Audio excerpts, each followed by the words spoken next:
तो आज हम बात करने वाले हैं कक्षा 10वीं के मैथमेटिक्स चैप्टर आपका 12 12वां चल रहा है।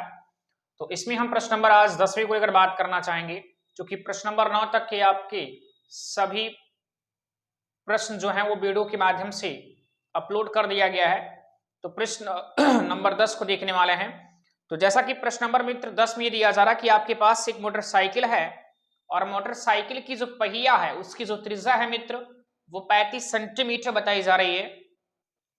और यह भी कहा जा रहा है कि यदि मोटरसाइकिल की जो चाल है वो 66 किलोमीटर प्रति घंटे की चाल से चल रहा है, तो हमें करना क्या है, तो पहिए द्वारा 1 मिनट में कितने चक्कर लगाती है। इसका अर्थ ये होगा मित्र, आप प्रश्न को पहले समझ जाइए। तो प्रश्न में इस प्रकार से ये कहा जा रहा कि आपके पास एक मोटरसाइकिल का पहिया है। तो मानकर ये चलते हैं कि मित्र ये रहा मोटरसाइकिल का पहिया और इस मोटरसाइकिल की जो पहिया है इसकी जो त्रिज्या है मित्र, त्रिज्या को यहां पर हम r1 से दिखा लेते हैं या r से दिखा लेते हैं।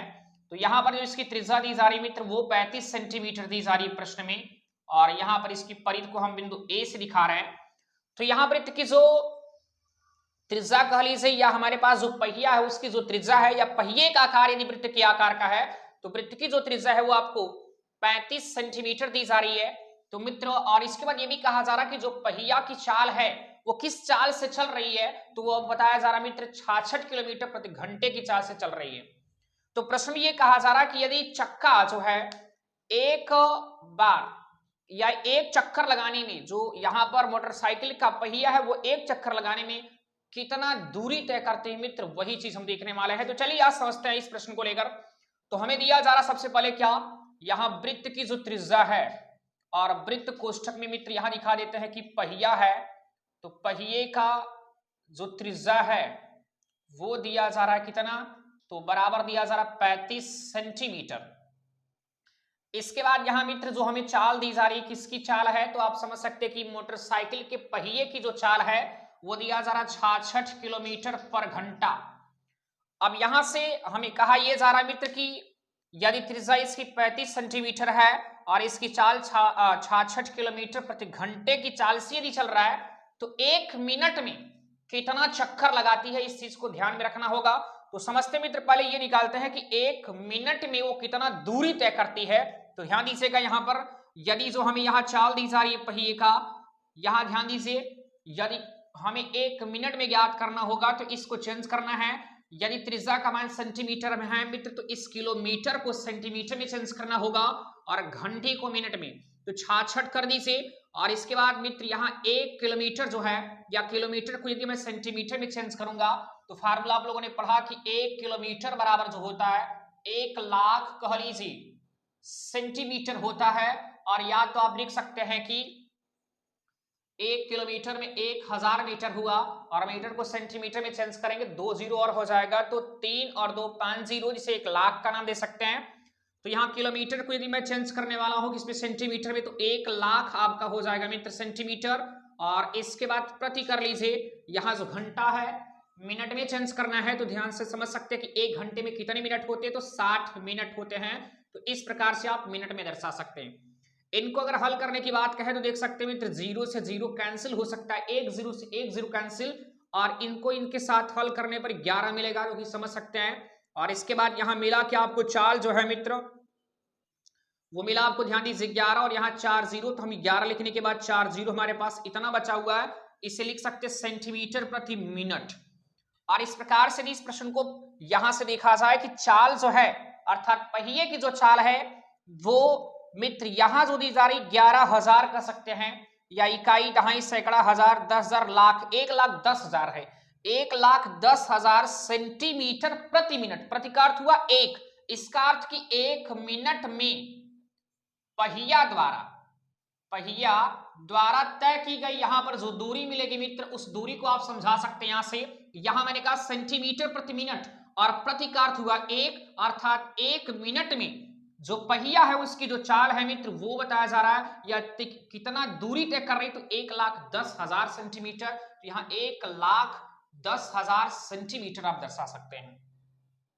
तो इस प्रकार से बताया जा सकता है कि जो पहिए की चाल है मित्र वो कुछ इतना घंटा या किलोमीटर प्रति घंटा था, किलोमीटर प्रति घंटा को सेंटीमीटर प्रति मिनट में ज्ञात किया गया। इसके बाद यहां से ये पता चला कि 1 मिनट में पहिया कितना दूरी तय करेगी, तो मित्र इतना दूरी तय करेगी। तो इसके बाद अब ये समझेंगे कि जो यहां पर पहिया है, मोटरसाइकिल की जो पहिया है, वो एक बार यदि चक्कर लगाती है, एक बार यदि चक्कर लगाती है मित्र, तो कितना दूरी तय कर सकती है। तो मित्र इस प्रकार से 1 मिनट में पहिया द्वारा तय की गई जो दूरी है वो 1,10,000 सेंटीमीटर।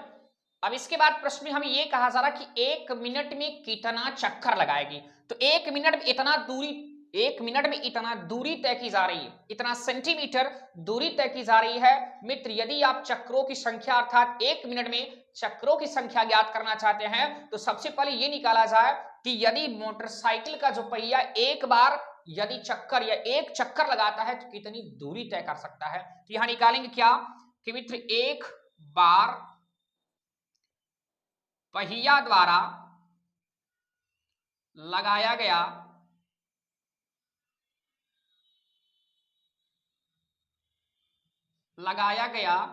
चक्कर।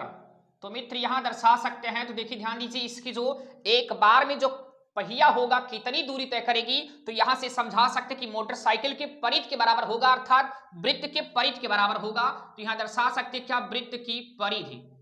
या लिख सकते हैं भैया कि एक बार घुमाने में जो जितना दूरी तय करेगी वो एक बार जो चक्कर कार करेगा उतनी दूरी के अर्थात परिध के बराबर होगा। तो यहां दर्शा सकते हो जाएगा आपका 2 पाई, यहां आर दिखा रहे हैं तो 2 पाई कर लीजिए, पाई का मान 22/7 और आर का मित्र देखिए आप 35 सेंटीमीटर दिया है, तो 5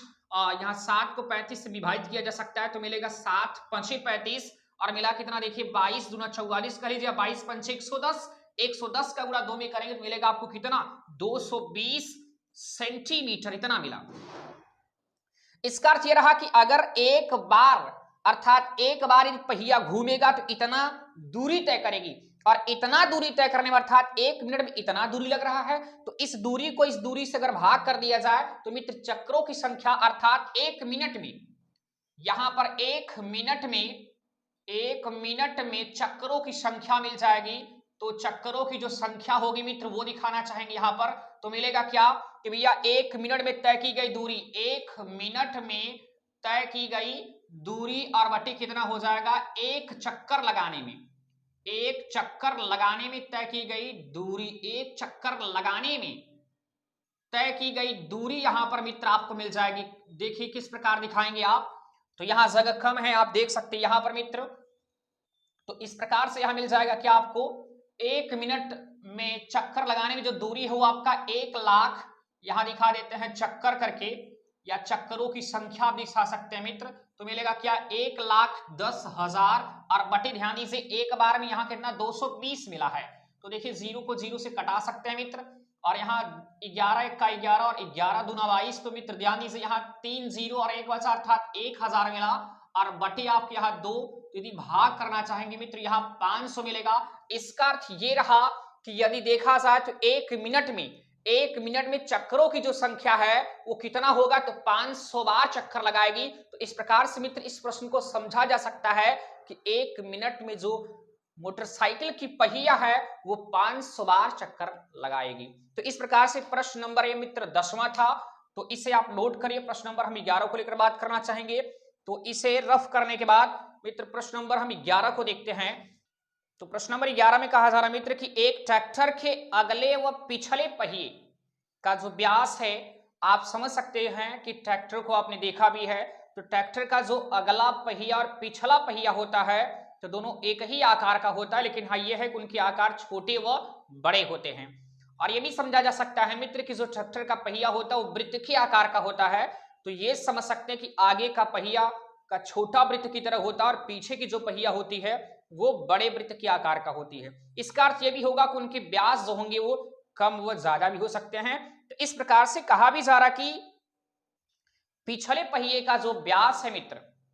वो दिया जा रहा कितना आपको, एक ट्रैक्टर के अगले व पिछले पहियों का जो व्यास है 80 सेंटीमीटर व 2 मीटर दी जा रही है। तो ज्ञात कीजिए कि पिछले पहिए द्वारा अर्थात पिछला पहिया आप समझ सकते हैं बड़े पहिए वाला, पिछले पहिए द्वारा उतनी दूरी तय करने में कितने चक्कर लगेंगे जितनी दूरी अगला पहिया 1400 चक्कर लगाने में तय करता है। तो समझिए यहां पर मैं यहां पर छोटा और बड़ा दो वृत्त बना देता हूं। देखिए मित्र इस प्रकार से, ये रहा आपका अगला पहिया और ये रहा आपका क्या, बड़ा अर्थात पिछला वाला पहिया। और ये प्रश्न में कहा जा रहा है कि ध्यान दीजिए यहाँ पर केंद्र थोड़ी सी, क्योंकि वृत्त है तो त्रिज्या को आप दर्शा दीजिए। इनकी त्रिज्या को आप R1 मानते हैं और इसकी त्रिज्या को यहाँ से मित्र मैं O डैश इसका केंद्र लेता हूं और इसकी परिधि बिंदु B लेता हूं और यहां से इसकी जो त्रिज्या है उसे R2 दर्शाता हूं। अब यहां पर ये देखा जाए कि दोनों वृत्तों का जो व्यास दिया है तो व्यास से पहले त्रिज्या ज्ञात करेंगे। तो इस प्रकार से हम लिख सकते हैं कि पहले पहिए और कोष्ठक में मित्र आप लिख देंगे क्या, वृत्त, क्योंकि पहिया का जो आकार है वो वृत्त के आकार का है। तो पहले पहिए अर्थात वृत्त की जो व्यास है, और व्यास को आप डी लिख सकते हैं मित्र। हमारे पास यहाँ दो वृत्त हैं, दो व्यास है, तो D1 D2 दिखा सकते हैं। तो D1 बराबर दिखा सकते हैं कितना, 80 सेंटीमीटर। और यदि यहां से त्रिज्या की बात करें तो D1/2 हो जाएगा। तो R1 इक्वल टू मिलेगा मित्र कितना, यहां पर दिखा देते हैं। R1 इक्वल टू मिल जाएगा कितना, 80/2 करेंगे और डिवाइड करने पर कितना मिलेगा, तो 40। यहाँ R1 बराबर जो है वो 40 सेंटीमीटर है, अर्थात पहले पहिए का जो यहाँ त्रिज्या है वो दिया जा रहा कितना, सॉरी ये वाला आपका पहला पहिया है, क्योंकि मित्र छोटे वाले पहिए की बात करेंगे, क्योंकि 80 सेंटीमीटर है तो छोटा वाला पहिया है, तो इसकी त्रिज्या को आप R2 दिखाएंगे। और यहां भी होगा आपका क्या, R2, और यहां भी मिलेगा आपको R2। तो R2 की जो वैल्यू है वो मित्र आपको दिखाई जा रही कितना, 40 सेंटीमीटर। इसके बाद दूसरे पहिया या छोटा वाला भी लिख सकते हैं भैया, कि दूसरे पहिया अर्थात कोष्ठक में वृत्त लिख दिया जाए का जो व्यास है, उस व्यास को हम D2 से दर्शा रहे हैं। और व्यास D2 अर्थात दूसरे व्यास का मान 2 मीटर है, तो यहां से मिलेगा 2 मीटर को सेंटीमीटर में, क्योंकि ये ध्यान दीजिए पहला त्रिज्या जो है या पहला व्यास सेंटीमीटर में लिखा है और ये मीटर में है, तो मीटर से सेंटीमीटर में चेंज करना पड़ेगा। तो आप समझ सकते हैं कि 1 मीटर में 100 सेंटीमीटर, इस प्रकार से 200 आपके सेंटीमीटर मिल चुके हैं। अब इनकी अगर हम त्रिज्या की बात करें अर्थात R1 को लेकर, क्योंकि आप देख सकते हैं यहां पर इसकी दूसरी वृत्त की त्रिज्या को मैंने R1 लिया है, तो R1 बराबर मिल जाएगा कितना मित्र, 200/2, और यहां हल करने पर 100 सेंटीमीटर मिलेगा। तो यहां दर्शा सकते हैं कि 100 सेंटीमीटर जो है वो आपके द्वितीय अर्थात बड़े वाले पहिए की जो त्रिज्या है वो 100 सेंटीमीटर और छोटे वाले का 40 सेंटीमीटर। तो इस प्रकार से मित्र ये कहा गया कि जब इनके हम त्रिज्याओं को दिखा दिए, क्योंकि व्यास दिया गया था तो त्रिज्या को मैंने दिखा दिया। अब यहां से ये दिखाना होगा कि प्रश्न में ये कहा जा रहा है कि यदि पिछला जो चक्का है, यहां से देखते हैं एक बार पुनः मित्र प्रश्न में, क्योंकि प्रश्न में कहा गया कि पिछले पहिया द्वारा उतनी दूरी तय करने में कितने चक्कर लगेंगे, जितने की दूरी अगला पहिया 1400 चक्कर लगाता है। तो अगला पहिया ध्यान से देख सकते हैं कि अगला पहिया आपका ये है, अर्थात जिसका त्रिज्या जो है वो 40 सेंटीमीटर है। अगला पहिया यदि मित्र एक बार चक्कर लगाएगा तो उसकी जो दूरी होगी 2πr के बराबर होगी। तो देख सकते हैं कि अगला पहिया एक बार चक्कर लगाने में जो दूरी होगी या तय की गई दूरी जो होगा मित्र वो आपके 2π, यहां इनकी त्रिज्या को आप R2 दिखाएं तो R2 दिखा सकते हैं, इसके बराबर होगा। तो यहां इनकी जो दूरी मिलेगी मित्र वो दिखा सकते हैं 2 और पाई का मान 22/7, और ध्यान से देखिएगा R2 का मान 40 सेंटीमीटर है। तो देखिए यहां से अगर हम हल करना चाहें तो अगर गुणा कर दिया जाए कि भैया मिलेगा कितना, 22 के 88, और 88 गुना अगर हम हल करना चाहें तो देख सकते हैं यहां से 88 का गुणा 2 में कर दिया जाए तो मिलेगा आपको 176 मिलेगा, और ये 0 और बटे 7 कर सकते हैं, यानी 1760/7 सेंटीमीटर मिल जाएगा। इसका अर्थ ये रहा कि अगला पहिया जो है एक बार चक्कर लगाता है तो 1760/7 सेंटीमीटर यहां दिखा सकते, इतना सेंटीमीटर दूरी तय करेगा। मित्र ये भी कहा जा रहा है कि यदि एक चक्कर में इतना दूरी तय कर रहा है तो 1400 चक्कर जब लगाएगा, यहां 1400 चक्कर, एक चक्कर लगाने में ध्यान दीजिए, एक बार चक्कर लगाने में, लेकिन यहां क्या है 1400 चक्कर लगाने में तय की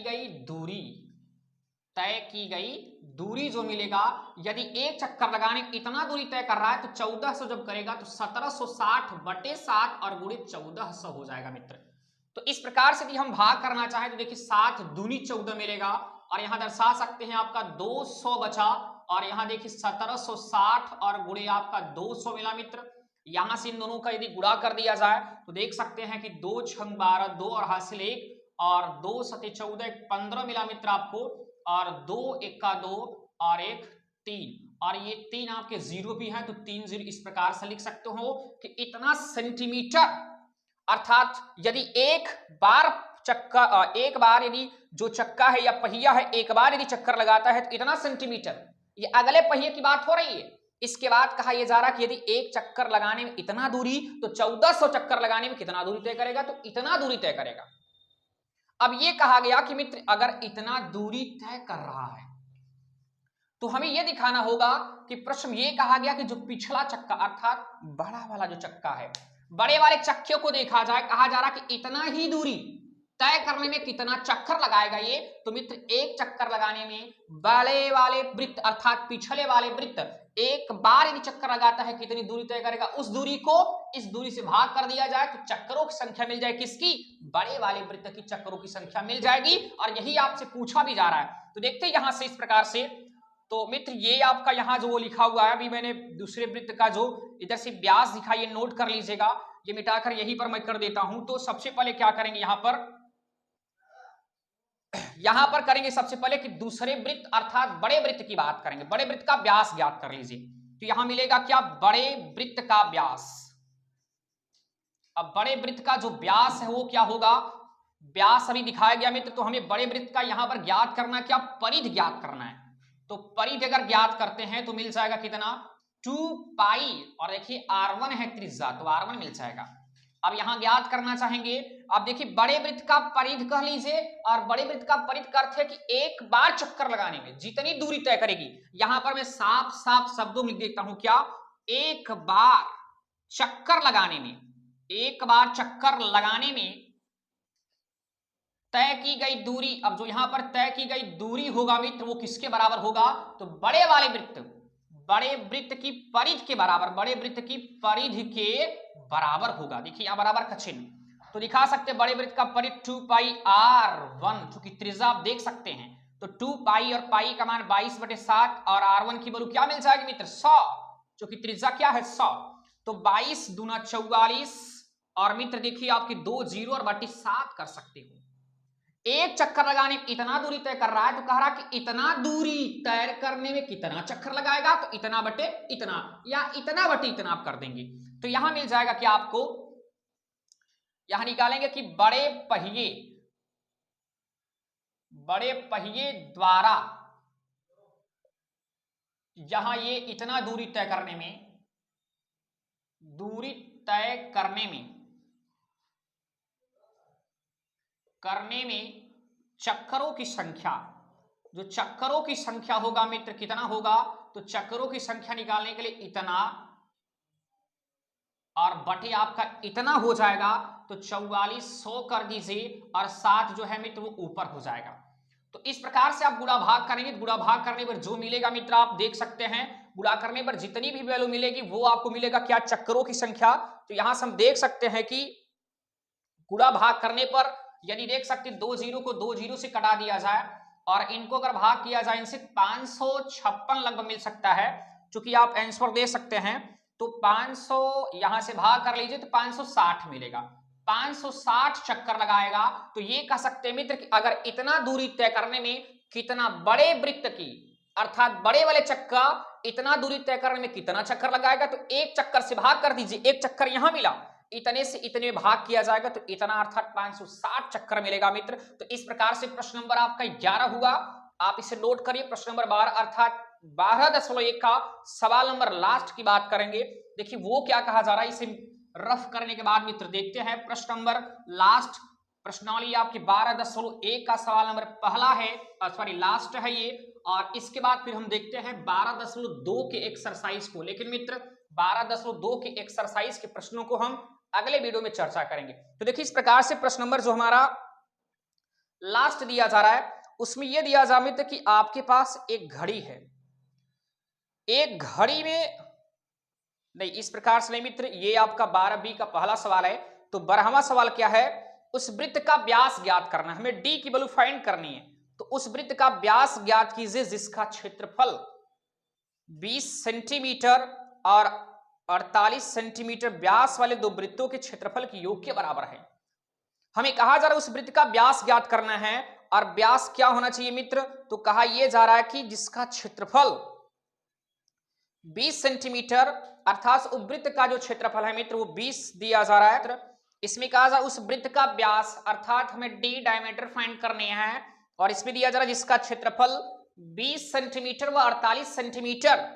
व्यासों वाले दो वृत्तों के क्षेत्रफल के क्या है, बराबर है, या उनके योग के बराबर है। तो इस प्रकार समझ सकते हैं कि हमारे पास दो वृत्त है, ये आपका एक वृत्त रहा और दूसरा वृत्त आपका ये रहा मित्र।